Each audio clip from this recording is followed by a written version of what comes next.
What's up, everybody? It's your boy TGK back with another video today. It's going to be a little bit different today, quite different. I want to talk about a subject that's near and dear to my heart. It is WrestleMania season, and because this topic is so on fire right now, it's a hot topic around wrestling. I wanted to kind of just share my thoughts about a different type of heel turn, ladies and gentlemen, and that heel turn being one of the most, how would I say, shocking, underrated, probably one of the most hated heel turns of all time, ladies and gentlemen. And that is the heel turn of Stone Cold Steve Austin at WrestleMania 17. Now, this heel turn came with a lot of quote unquote unfortunate circumstances. You know, people looked at it in a negative light in a way. And there's many reasons as to why people looked at this in such a negative light. I understood it all. But as a kid at the time, watching this live was like something out of a movie. It was completely different. Something you didn't expect to see, man. Something you did not expect to see one bit, you know? But we saw it. And we saw it clear as day. And today I want to just kind of talk about my 2 cents of what happened on April 1st, 2001. Now, at the time, I was just a kid growing up in Dallas, Texas, excited about Stone Cold Steve Austin having a chance to be a champion again. You know, I was very excited about the prospect of it, the overall idea of it, like the redemption arc, you know? And late 1999, Stone Cold got ran over. He had to go away for surgery. You know, he was written off by getting ran over by Rikishi and all this stuff. And when he came back, obviously, while he was gone for that year, Triple H and The Rock grew to prominence, and they were dominating the WWE. But I was a Stone Cold guy, man. I was a diehard Stone Cold fan, Texas raised. I was just like, that's my guy, you know? Even as a young kid, I identified with the aggression. And, you know, when he comes back at No Mercy 2000, it was it No Mercy 2000? I'm pretty sure it was No Mercy 2000. As a matter of fact, Unforgiven 2000. It has to be Unforgiven 2000. I'm pretty sure. Let me look it up as I'm talking. Forgiven 2000. So as he came back at Unforgiven 2000, I got 2000. There we go. Yeah, Unforgiven 2000. That's when Stone Cold returned, and that's when he gave the whole stunner to what's his name, Ken Shamrock and Shane and all that good stuff, right? It was a big time for me as a wrestling fan to finally have Stone Cold back, and then he was on his arc to find out who ran him over. Long story short, it was Rikishi. He had this big old brawl against Rikishi, almost ran him over, yada, yada, yada. We go into the 6-man Hell in a Cell Armageddon. That's a whole thing. And then we roll into the Royal Rumble in the start of 2001 in New Orleans. And right now I'm telling you all this stuff off my head. So he goes in there, and if I don't know if y'all remember, Stone Cold didn't even make it to the ring when he got when he was coming to the Royal Rumble. He literally got attacked and basically got busted open by Triple H. And what was cool about it at the time when he came out, it was going to be against Kane and Undertaker, but you know, we didn't get that. Long story short, there was a moment where The Rock and Stone Cold saw each other on, you know, from turnbuckle to turnbuckle. They saw each other in the ring in the Royal Rumble, and then eventually Stone Cold ended up winning by taking Kane out. Then at No Way Out, there was the whole 3 stages of hell between Triple H and Stone Cold Steve Austin, and Stone Cold lost that matchup, but he was still obviously the number 1 contender. I think they were just kind of closing their feud. WrestleMania comes around. And I'm thinking during the WrestleMania season, I know y'all remember the promo where Stone Cold and Jim Ross and The Rock are talking, and Stone Cold's like, I need to beat you, Rock. I need it more than anything you could ever imagine. You know? And then we get to WrestleMania. And again, I'm speeding through this because I'm trying to get to the heel moment, right? So we get to WrestleMania, and then this happens. I'm about to show you right now.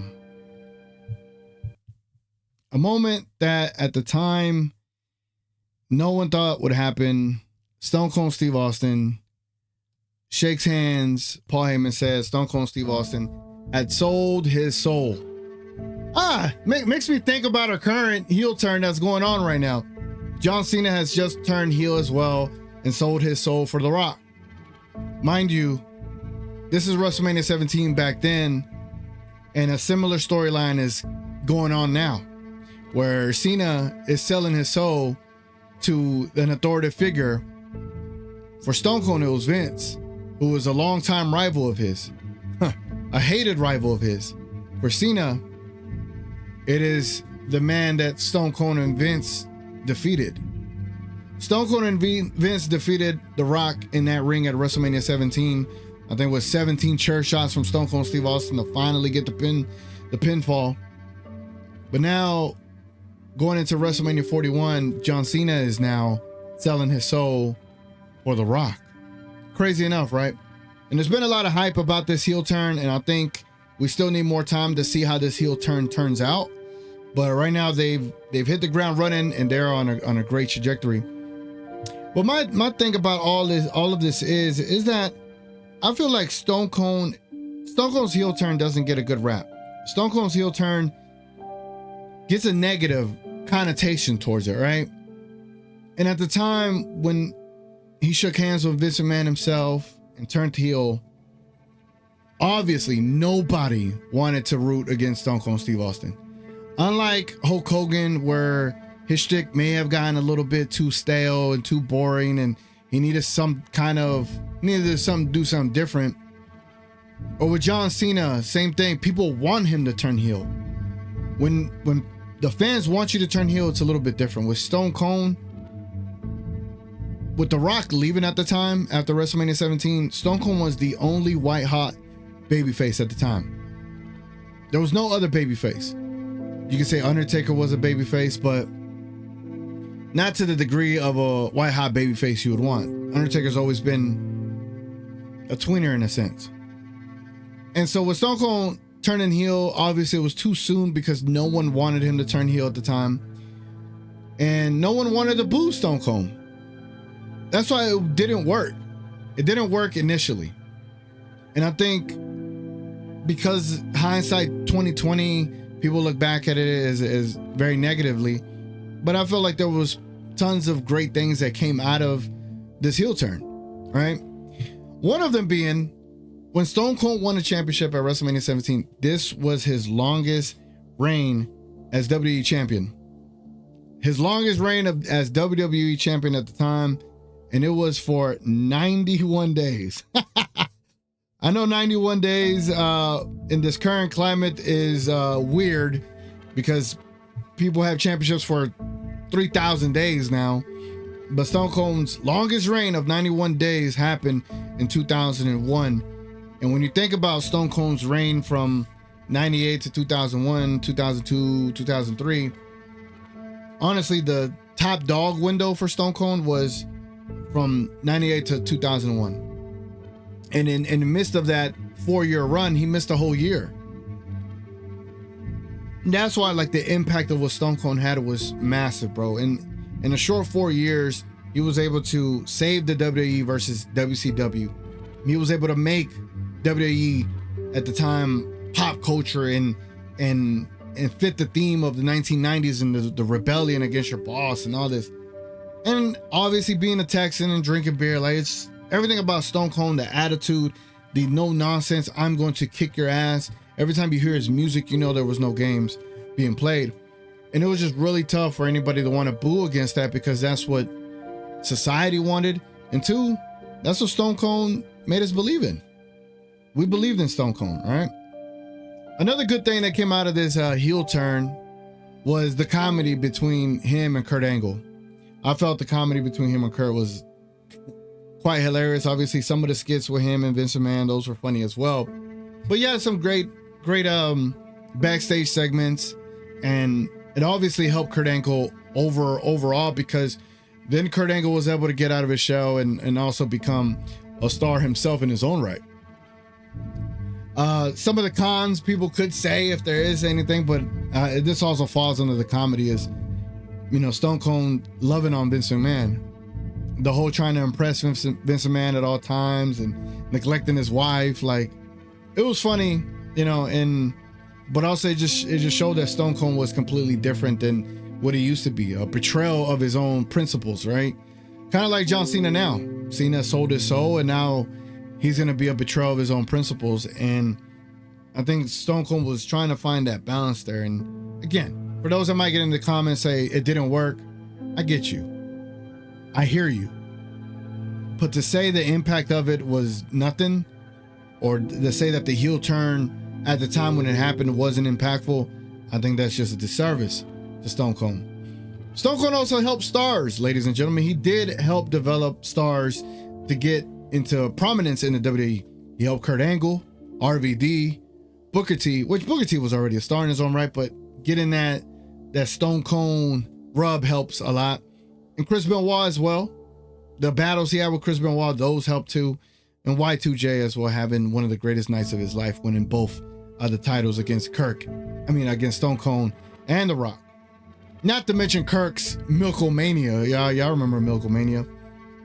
But another thing that happened during Stone Cold's reign of terror. I didn't even mention the pay-per-view matches before his reign of terror, right? He ended up aligning with Triple H. As you see here in Backlash 01 down here, Stone Cold and Triple H defeated Kane and Undertaker for the titles, and they became the two-man power trip immediately when Stone Cold became heel. And in Resurrection, the Undertaker had defeated Stone Cold and Triple H, but it was a handicap match. And then Judgment Day, Stone Cold defeated the Undertaker, but that King of the Ring, it was a triple threat between Stone Cold, Chris Benoit, Chris Jericho. Stone Cold won that matchup. We get into the WWF Invasion, which was the highest selling pay-per-view at the time. And Stone Cold had turned face before this moment and then turned heel again. And then in SummerSlam 01 and Unforgiven 01, Stone Cold was defeated for the title twice. It was crazy, man. The title was definitely going back and forth between Stone Cold, Kirk, and whomever, man. Then he beat Kirk and Rob Van Dam in a triple threat, and then The Rock again in Rebellion 01. Lost I think it was the last match of the Invasion back in Survivor Series of 01, and then Vengeance beat Kurt Angle and lost to Chris Jericho for the title at Vengeance 01. So there was a lot of things that was going on, but not to mention one of the more vicious segments and situations Stone Cold had was the brutal attack of the Hardys and Lita when he was a part of the two-man power trip. The two-man power trip was eventually supposed to lead to long-term story booking, right? Where Stone Cold and Triple H would eventually lead into a match at WrestleMania 18. But I think with Triple H getting hurt during the two-man power trip, that's what kind of put those plans to rest in a sense. But that was such a brutal attack. If y'all haven't seen it, Stone Cold was unhinged, ladies and gentlemen, completely unhinged at the time. And those chair shots to Lita, the additional Stone Cold stunner and pedigree to Lita. Jim Ross was losing his mind during this time, but it was vicious, man, vicious. And as a heel, he ended up developing the whole "what" chant. Y'all remember the whole "what"? Y'all hear the "what's" in the crowd still to this day, where people are like, "What? What?" after every little sentence any of the talent have out there WWE. Stone Cold was able to develop a whole nother catchphrase, and that came out of the whole heel turn as well. And again, people look at the Invasion as a bad thing, right? Obviously, it was not Stone Cold's heel turn that hurt the business. It was the fact that the Invasion angle and the Invasion storyline wasn't written very well after the first pay-per-view. You obviously didn't have all the superstars at the time. You didn't have Goldberg. You didn't have the NWO. You didn't have Sting. If they were to do the Invasion all over again and you were to have all those guys still semi in their prime to be able to be a part of the WWE at that time, where Stone Cold could have been Team WWF, it could have been different. But there were so many things, and I think Stone Cold was also getting burnt out just with his storylines and the story that was being written for him during this time. So, WWE, although they defeated their WCW counterparts, they just didn't have the best writing during that Invasion storyline. I mean, that's kind of what hurt the whole heel angle, because Stone Cold was going in and out of being face, heel, face, heel. There was no consistency with it. And obviously that's kind of what ultimately didn't make this heel turn such a success at the end of the day. But yeah, man, I think in general, the heel turn was not as successful as Hollywood Hulk Hogan's heel turn, or Hollywood Rock whenever the Rock turn became Hollywood Rock, or the other heel turns like Shawn Michaels betraying Jannetty, or even John Cena's now. But we still need to see how John Cena's go. But as far as like most impactful heel turns that I have seen in my lifetime, obviously we go back and at the Hulk Hogan one, my brother was crazy about that one, like the way he reacted to it. But Stone Cold's heel turn in 2001, watching WrestleMania live. I was watching it live as a kid. Saw the entire show. We get to the end, and you see Stone Cold shake hands with Vince McMahon, and I'm just in literal shock. I was in shock, like literally. I was excited that he won, but also part of me was able to look past that he shook hands with Vince McMahon, because I just wanted Stone Cold to have the title. I never thought of Vince being aligned with him, because I was like, I don't care. I want him to be champion. But it was so shocking. And if you go back and watch the Raws and the SmackDowns after the entire heel turn, you'll see that no one wanted to cheer against him, and the boos were very reluctant. And eventually people got around to booing Stone Cold Steve Austin, but Stone Cold had to work for those boos. He had to work like hell just to get those boos, and he knew how to do it. But man, he was able to tap into a whole different character of his. He was able to tap into a whole nother creative realm as far as how he communicated with the crowd. And a lot of the segments when Stone Cold was heel was very, very entertaining, even as a heel.